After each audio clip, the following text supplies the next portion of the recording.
I'm Jim Hummel, and this month's Rhode Island Spotlight focuses on a volunteer organization whose name pretty much says it all.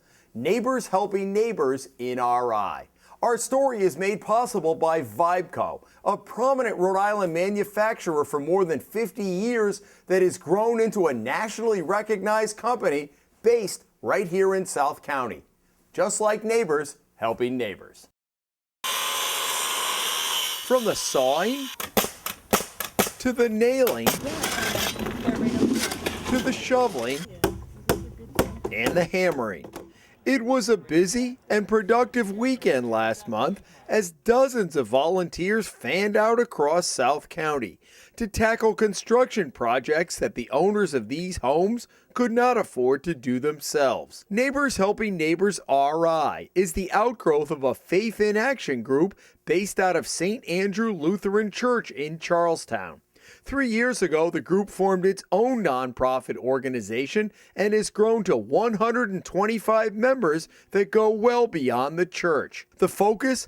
People in need living in South County. In order for them to stay in their homes, sometimes they just need a boost. Greg Plunkett is a retired school superintendent from Connecticut who now lives in Charlestown. His expertise is on the administrative side. And there are places where they can go to get clothing. There are places where they can go to get assistance for heat. There's places they can go and get assistance for food. But as far as we know, we're one of the only places who can help them with repairs to their homes. And so we feel that in a small way, we can help somebody and help them stay in their home and stay independent. You see the before and after pictures, and you see especially the look on people's faces that received the help. And you're like, wow, this is what we need to be doing in the community. Susan Jakewith is a retired executive who also lives in Charlestown. It's very hard to ask for help. And a lot of the people we help, used to have good jobs and they used to be working, or they weren't always single parents, or they're in circumstances now that suddenly put them on the other end of a spectrum they never expected to be in. The organization typically schedules one big weekend in the spring and one in the fall to do multiple projects throughout South County. On the third weekend of May, we caught up with a painting crew at the home of a 96-year-old woman in Charlestown, whose house was transformed by the end of the day. Just down the road in Westerly, a crew was hard at work, rebuilding a rotted deck in the backyard of a disabled, low-income homeowner. I have been very, very fortunate. Whenever I've put out a call for help, I've always had people respond. Why, I don't know. Roger Stedman, who began a career in construction 50 years ago, worked alongside his son-in-law, 2 grandsons, and a friend to complete the deck over 2 days. Stedman is a member of St. Andrew Church and has watched the program grow. The resident can't afford to hire someone to paint, or perhaps even to pay for the paint, because paint's pretty expensive today. So if we come in and do some of that maintenance work for them, that allows them to continue to pay their mortgage, buy their pills, go get food.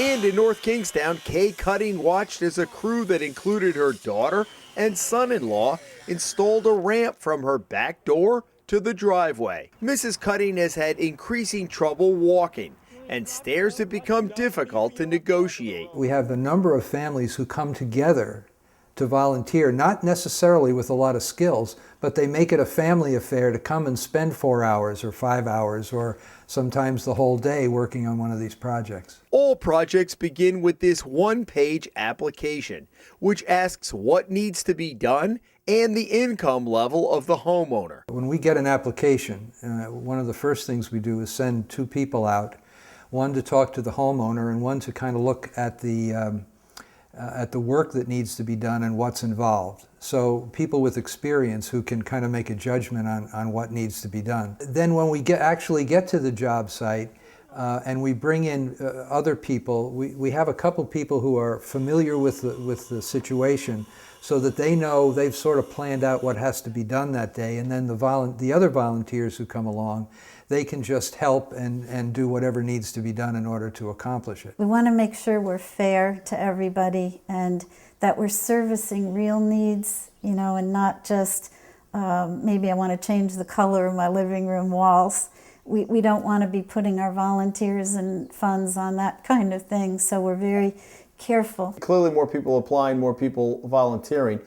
How is the supply compared to the demand right now? We are balancing, but as I said, that we're feeling the growth now, and one of the signs of growth is we're starting to get more back-to-back requests.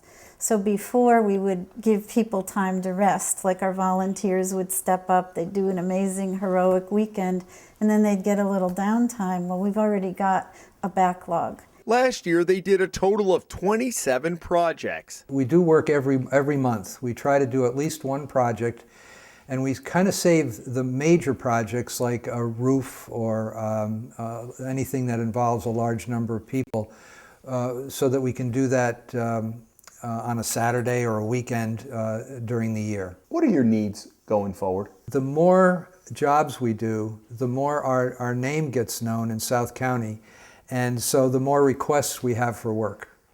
And as those requests begin to increase, it means we need funds, but in addition to that, we need volunteers, and not just people who can paint or hammer nails or work on the sites. We certainly need that, but there needs to be an organization behind all that to make all that happen.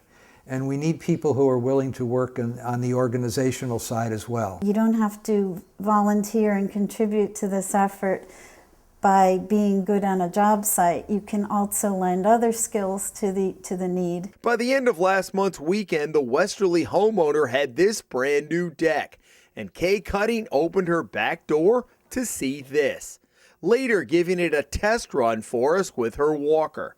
These were 2 of 9 projects completed that weekend. And what did you think as you watched them working that day? Oh, I was just overwhelmed. And I didn't know it's going to be 20 feet long, this beautiful ramp.